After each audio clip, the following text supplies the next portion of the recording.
I made $38,000 in the past 2 weeks using TikTok. Here's how.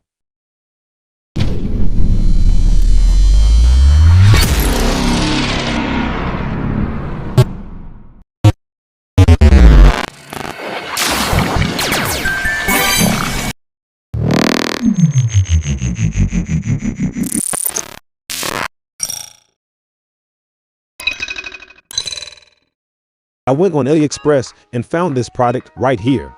I realized the product only cost $7.97, so I realized I could sell this for $24. I went over to Shopify where I can build a simple, easy online store, and I built this in like 30 minutes.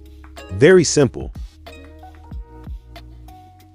After I had my site and the product, I knew it was time to create an ad and promote this. So I made a little home video, simple and easy, and promoted it on TikTok ads. That's how it makes 6 figures per month from home. So if you want to check how I'm doing with this, give me a subscribe. I'll go through everything step by step for you so you can see exactly how I do it and make some passive money for yourself.